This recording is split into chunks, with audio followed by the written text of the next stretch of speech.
Assalamualaikum warahmatullahi wabarakatuh. Hai Sobat YouTube, kita jumpa lagi pada kesempatan kali ini. Pada kesempatan kali ini saya mau share ya pengalaman bagaimana cara menjual atau memasarkan mainan atau menjadi sales mainan yang dititipkan di warung-warung dan toko-toko apa saja kendalanya akan saya ceritakan pada kesempatan kali ini. Menjadi sales atau untuk memasarkan mainan rentengan di toko-toko ini yang harus dipersiapkan adalah mental ya. Mentalnya harus kuat ya. Jadi sales itu jangan putus asa, tetap semangat walaupun nanti banyak ada yang menolak, ada yang menerima, kita harus siap. Jadi jangan berharap kalau kita nawarin untuk nitip mainan di warung atau di toko langsung diterima semua ya. Gambarnya tidak seperti itu ya.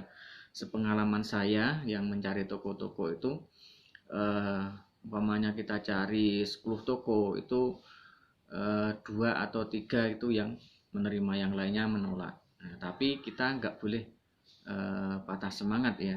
Harus tetap ulet ya. Ya itu biasa, ada yang menolak, ada yang menerima ya biasa. Biasanya untuk toko-toko yang menolak mainan itu beragam alasannya. Yang pertama alasannya mainannya harganya kemahalan. Kemudian yang kedua sudah dititipi oleh mainan yang lain sudah banyak. Yang keempat itu karena dia punya anak kecil ya, punya anak kecil sehingga yang suka mainan, jadi mainannya nanti diambil sama anaknya, gak jadi dijual, habis dimainin anaknya tapi bukan habis diperjualbelikan, makanya dia tidak mau untuk dititipi. Kemudian yang keempat biasanya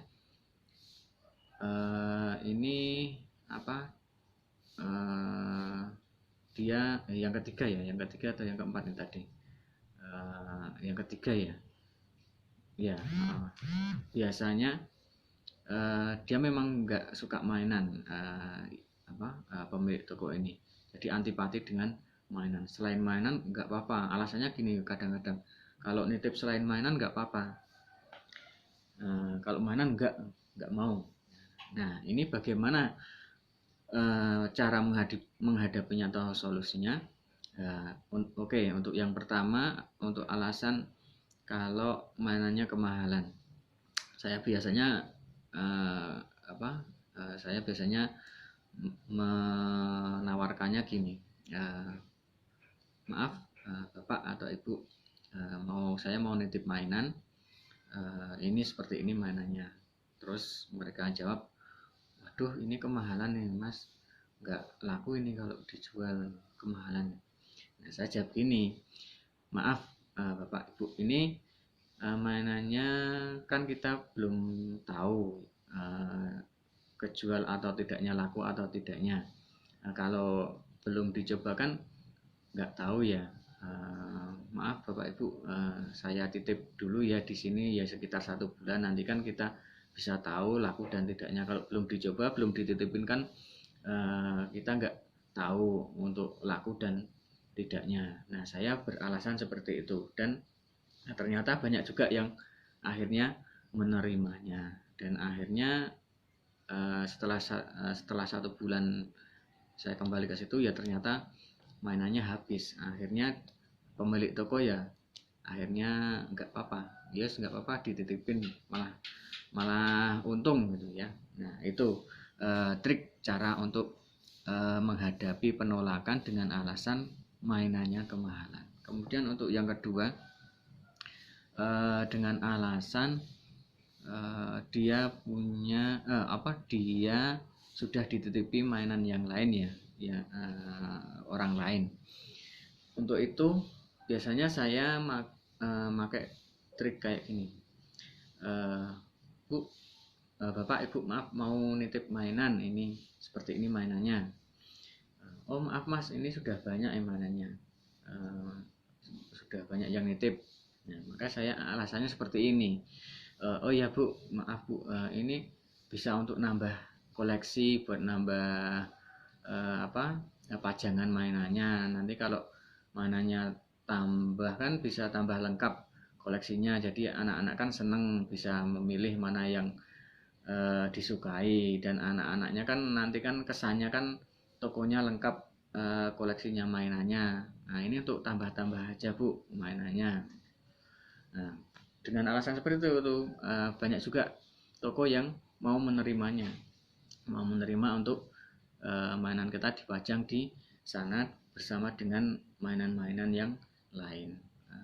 Nah terus yang alasan penolakan yang ketiga ya tadi, ketiga itu ketiga. Terus yang ketiga sekarang, karena dia punya anak kecil ya, punya anak kecil.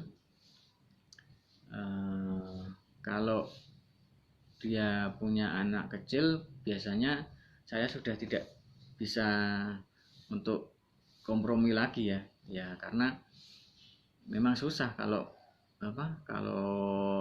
alasannya seperti itu. Ya gimana lagi, nanti ketimbang kita nitip di situ terus mainannya malah nggak kejual, malah buat mainan anaknya sendiri, jadinya ya rugi semua.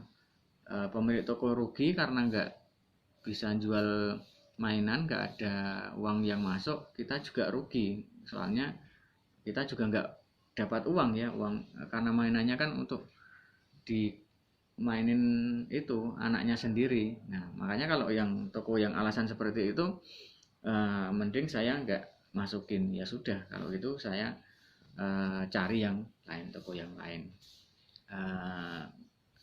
Kemudian untuk yang keempat, alasan yang pemilik toko yang antipati dengan mainan. Nah ini kalau yang ini saya juga nggak untuk nerusin untuk saya tawarkan ya, karena memang kalau dia sudah antipati, sudah nggak mau, ya gimana lagi, walaupun dipaksa dalam tanda kutip ya tetap nggak bisa. Ya akhirnya ya kita cari toko yang lain lagi ya, untuk bisa menerima titipan mainan rentengan kita. Yang penting kita harus ulet semangat ya, jangan putus asa, jangan pantang menyerah. Nah kalau bisa dalam sehari kita targetkan dapat 5 untuk pemula ya, ini ya untuk pemula 5 warung ya. 5 warung berarti kita mendatangi minimal 20 warung. 20 warung kita ya targetnya 10 lah ya. Kalau ya tergantung modal kita berapa. Kalau modalnya baru sedikit ya targetnya 3 warung atau 5 warung dulu aja ya. Kalau untuk mendapatkan 3-5 warung itu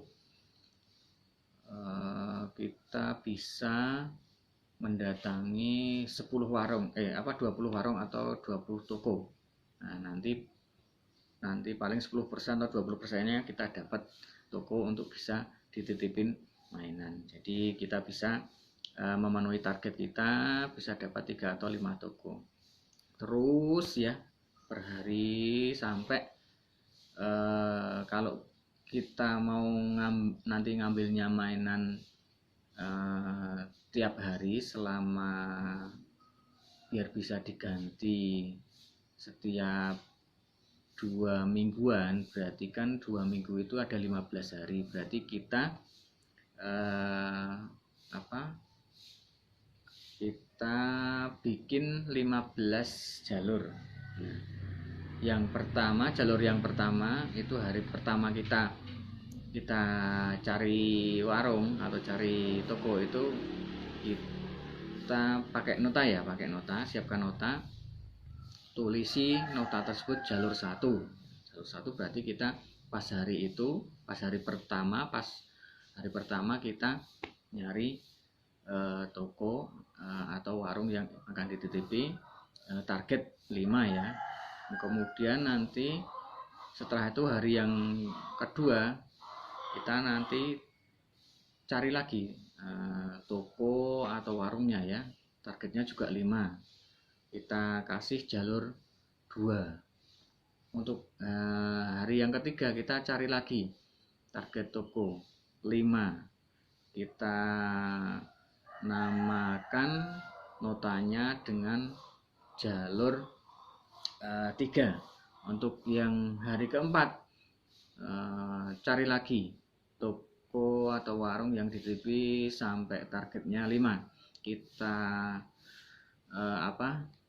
namakan jalur 5. Begitu seterusnya sampai nanti mentok jalur 15 ya, berarti 15 hari kan itu ya, berarti jalur 15. Nah itu yang terakhir.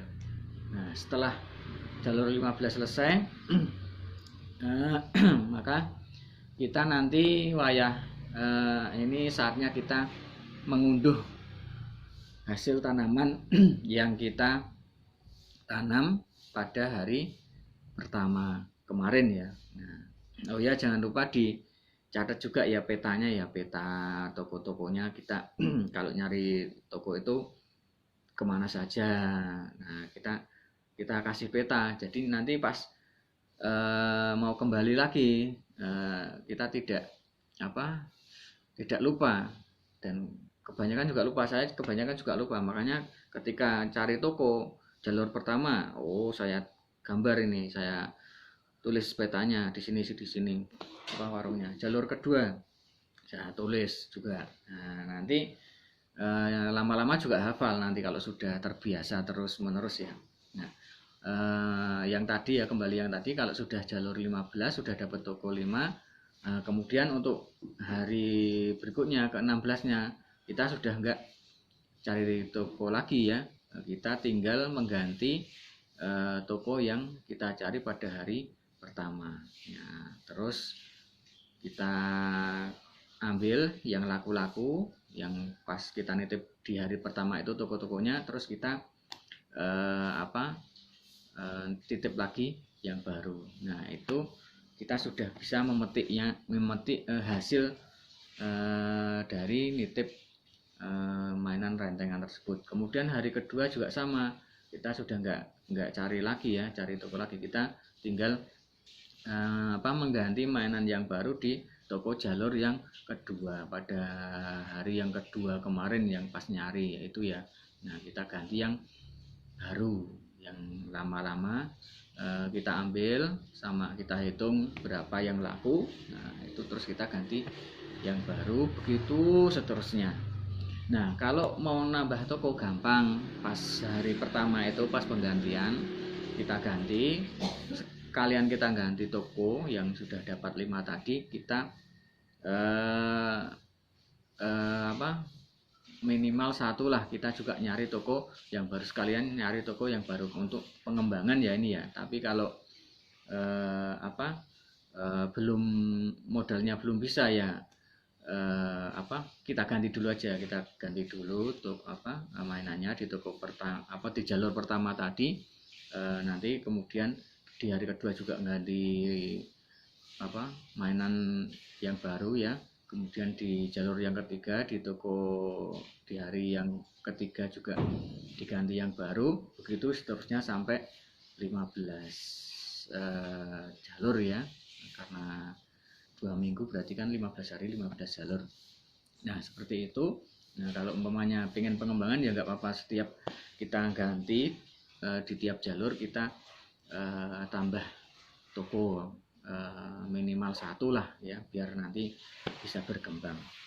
Nah itulah Sobat YouTube tips dan trik pengalaman saya selama 4 tahun menjadi sales mainan ya, sales mainan rentengan.